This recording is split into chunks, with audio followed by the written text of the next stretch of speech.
What's up? This is Marco back on the Stage Soccer channel, and USA just beat Jamaica 1-0. And hey man, a win is a win, but man, this was not a pretty win and a lot of issues for the team. But hey, able to get able to get to the knockout round, not the 3 points. This felt like a group stage game for some though. But man, win's a win, and yeah, starting things off, it was a pretty poor start by the American team. Even in the first few seconds, Jamaica did their homework and was really reading our kick it forward at the beginning of the game thing. Didn't fall into the same trap as Canada, just scoring right away. But yeah, Jamaica were doing that, and they were pressing the USA very well at the beginning of the game. I feel like they struggled with that a bit, but eventually they were able to grow into it. James Sands, Miles Robinson were really dealing with the press pretty well this game. I feel like USA had more of the ball, but they weren't really comfortable in possession. I feel like they had more of the ball, but like it never really felt dangerous or like assured. We were never controlling the game. We were never really imposing our will on Jamaica. We just had the ball a little bit more. Also, going with that, there were so many heavy touches by the team today. I know Dallas isn't the greatest stadium, so it was a bit tough there, but still, I mean, guys like Shaq Moore, Dike, just a lot of times there were just a lot of just heavy touches, losing the ball way too easily, and losing the ball in general. Sebastian was giving it away a lot. Kellyn Acosta giving it away a lot. And yeah, it's nothing really there. And the team wasn't combining well at all either. They were making some chances, but they mostly came from individual moments. Even the goal with Matthew Hoppe scoring, a decent cross in, but he had to go up and win that. There weren't any like combinations. Nobody was connecting with triangles. It was just kind of like a bunch of guys playing together. Not like felt like we were watching the Team USA basketball. They're just playing as individuals, which is weird because you'd expect these guys to know each other a bit better. I mean, maybe not Shaq Moore and Matthew Hoppe, but they weren't the issues. Also, set piece defending was pretty poor. Jamaica probably should have scored, and they're getting a good amount of chances. And honestly, you could make a case that we were outplayed for the second straight game, and that's not very good to see. And the team as a whole was not great today. On to individual performers, and you got to start off with probably the best player of this game, Matthew Hoppe. Great performance by him. He was looking dangerous throughout the entire game. Got himself that goal. Really good to see him rise up for that. Yeah, just very good performance. He's looking good on the ball. He's one of the only players who seems comfortable in his position. Just a great performance by Hoppe. He's coming to this team so well. Joined from Schalke. I feel like he's got a big move looking for him soon. And yeah, great performance.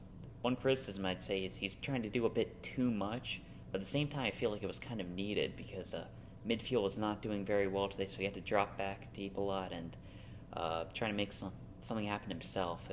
If you're a basketball fan, I'd compare it to Allen Iverson taking 30 shots a game when he was on Sixers. Just like, man, maybe he's doing too much, but like, you really want Eric Snow taking that shot? I don't know. And yeah, good performance by Matthew Hoppe, probably the man of the match for the USA today. And if it's not him, it was Matt Turner. He was great today. I've been a little bit critical of him not playing well with his feet, but he was doing very well in possession today with his feet. Really good to see him do that. I felt like James Sands had been a bit of like a crutch for him, and with Sands now playing as the center back and the four at the back, he wasn't able to do that as much, and Matt Turner stepped up. He was able to keep possession very well, and man, he was making some really nice saves. Great job by him. And somebody noticed is Andre Blake is opposite. He's from UConn, and Turner's from Fairfield. So if you're a fan of Connecticut college soccer, you got a couple of really nice goalkeepers there. Then aside from them, I felt Sam Vines was doing all right going forward. Probably a better fullback for this game. He's been pretty impressive this Gold Cup. And after the shaky start, Miles Robinson and James Sands were playing very well. James Sands impressing in a 4 at the back, which I was not too sure if he could do. He's more of a 6 and a middle of the defense, center back and a 5 at the back. So I wasn't sure how well he'd adjust to the 4 at the back, but man, he did very well. And I feel like we missed him in the midfield a little bit with him stepping in, but good performance by him. And when he did make those mistakes, Miles Robinson was there. And he had a great performance. I'm really hoping he's not out with that head injury at the end of the game. As a Philadelphia Union fan, him and Andre Blake both going down at the same time. That one hurt. But yeah, Miles Robinson, very good performance. I feel like he's getting better playing the ball at the back. Still not his strongest attribute, but man, his defensive abilities were great. Now to guys who feel like 50-50 games. Kellyn Acosta, Um, man, you could see how great he was defensively. He was putting out fires all over the field, covering it up, using a lot of it. He's spending so much energy, but he still had a lot at the end of the game. Great defensive performance, but he struggles in possession. This is why I say he should not be a starter, because he was giving the ball away so much, and like when he's on the ball, you just feel nervous. Like his technical ability. It's not even his technical ability. He can hit a ball very well. He has some good moments, but he's just when he's on the ball, you do not feel confident. He gives away too much, and really not too much of a fan of Kellyn Acosta. Great job defensively, and if he's in the national team, I think that's fine, because you want to have that guy who you can bring on at the end of the game and just seal up a win. And I feel like Kellyn Acosta is very good at that, and he plays a lot of fire. You like that, but he should not be starting. Then Gianluca Busio, he's a bit of the opposite. I feel like he was a liability defensively in the first half.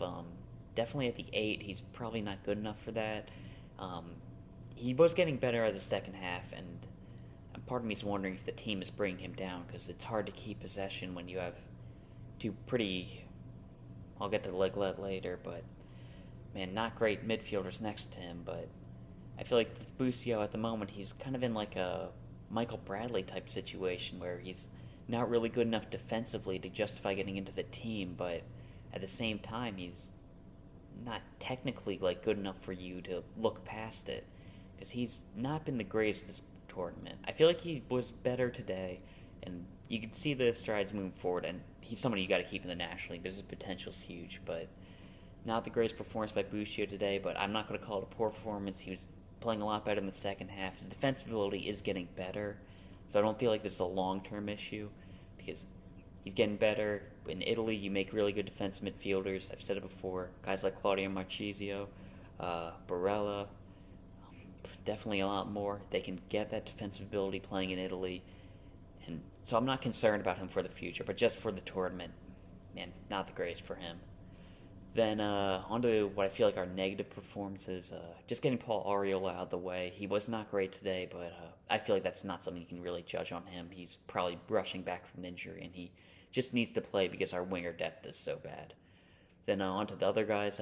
Daryl, Dike, man, sucks, but he was just not getting involved in the play. He was basically the passenger throughout the entire game. He wasn't even winning headers when it was going up to him. He just not a good performance at all. He wasn't doing any hold-up play. I don't think he had a shot. He was pretty poor today. I feel like he's not a guy who can win you a game on his own. Like, if we had a really good team, I want Dike to start because he's a great player. But when you have a bad team around him, he's not going to drop into the midfield. He's not going to make something happen on his own. He needs a good team around him, and this just isn't that good of a team, so Dike's not able to do too much. I feel like Shaq didn't have the greatest performance. He's good defensively. The whole team was good defensively. Our back line's been pretty solid, but man, he wasn't getting forward very well, and you got to wonder how long you can keep Reggie out of the team, because Reggie Can's a very good player, and Shaq I feel like his quality has dropped off as the games have gone on, and honestly, as the competition's gotten better. So, yeah, not the greatest performance by Shaq but hey, he's still definitely overperformed. In this tournament, he's put himself on the map. Then lastly, Sebastian Lletget, and man, I've tried to hold off on criticizing him because he just seems like a bit of an easy target who I feel like gets some unfair criticism because he's just an MLS player playing in like an MLS lifer type player. He's playing in even though he came from West Ham. He's somebody who is in teams that he shouldn't be, so when something goes wrong, he's kind of a scapegoat. So you just try to realize that when you're analyzing him and not give him too much flack, but he's not good enough for the A national team. I've said this before and I'll say it again. He has never been in a team that has dominated a game for this national team. When he's in this lineup, we are not able to keep the ball and just impose our will on the opponents. It's happened too much, and it's a pattern now. He's not reliable. And then defensively, he doesn't bring too much. I feel like Busio is better defensively. If we're going to get on Busio for his defensive ability, you got to get on Lletget. He's not that good. And going forward, he didn't have too much. A lot of his long balls were pretty poor. He was giving the ball away too much. It just has to be said, Sebastian Lletget, not good enough for this team. For the substitutes, Zardes didn't play much better than Daryl, Dike, yet maybe a little bit more. And honestly, if he starts, I wouldn't be mad at it, but not very good. Cristian Roldan, very good cross for the goal, but I feel like that was his only contribution. If he comes on, that's fine, but he probably shouldn't be starting. Then Gioacchini, decent. Reggie Cannon, decent. Didn't get too much time to unpack the game. For the overall tactics of Gregg Berhalter, I mean, I felt like it was pretty fine today. I mean, I'm not too sure why we abandoned the press. I feel like we'd really get at this team, but pressing doesn't seem to be something we're interested in right now. I feel like that's a bad decision, but yeah, it is what it is. I feel like the fullbacks aren't getting forward as much as they could. Sam Vines was, but I feel like Shaq wasn't getting as involved as he was. Maybe just them not really playing up to our standard of Dest and Miles Robinson and Reggie Cannon. But yeah, I feel like they're not getting as involved as they should have been. I feel like the midfield selection was pretty poor. Not that great defensively. Not good enough defensively to be like a solid wall, and still not good enough technically to keep possession of the game consistently. But I feel like that's more on the quality of players we have rather than a tactical thing. And I feel like the subs are pretty good. Daryl, Dike wasn't performing well. Paul Arriola need to come off. Those are probably good for the team. And I'm someone who's pretty critical of Gregg Berhalter. I don't feel like he's going to be able to take us to the next level, but you can't really put this tournament on him with the team underperforming. I feel like he's doing the best job he can. I mean, maybe you want to play Williamson, but I wasn't even too impressed by him, so I'm not a fan of his, but this squad is just bad, and he's doing his best with it. I mean, at this point, the MLS players just aren't good enough. We saw it in the Olympic qualifying, and we're continuing to see it now. I mean, this is a Jamaica team that's probably championship level at best. I mean, guys like Liam Moore, Reading, that's his level. They've got a couple Preston players, I think. I mean, this isn't too good of a team, and this is bad. They were struggling with them. I feel like the MLS is just not that good of a league, and you keep wanting for it to do well because you're seeing guys like Brendan Aronson, Mark McKenzie, Weston McKennie, Tyler Adams. They're all doing really well from the MLS, but when you're looking at the standard of this league, it's man, guys got to get out of it, and guys got to, if you want to improve yourself, you need to leave the MLS because this team is not good enough. I mean, we have two of our best players this tournament. Our breakout performers have been a Bundesliga 2 player and a Segunda Liga player, Shaq Moore and Matthew Hoppe. I mean, Busio, not great. Dike, not great. Moore, he put himself on the map. Even though not greatest performance today, he put himself on the map.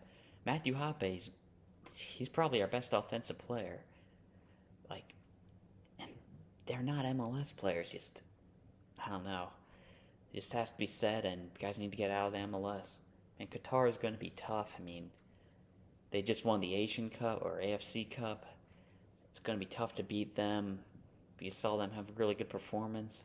I feel like we have the potential to, but honestly, going into this tournament, I mean, I feel like the semifinals was the expectation, and they hit it. So, it is what it is. If we get to beat them, we can. If not, yeah. I mean, the win. A win's a win, but performance not too great, and yeah, not too happy about the MLS players, but good thing is, last time we're going to be seeing them, because once World Cup qualifying starts up again, man, how many people are going to be in it?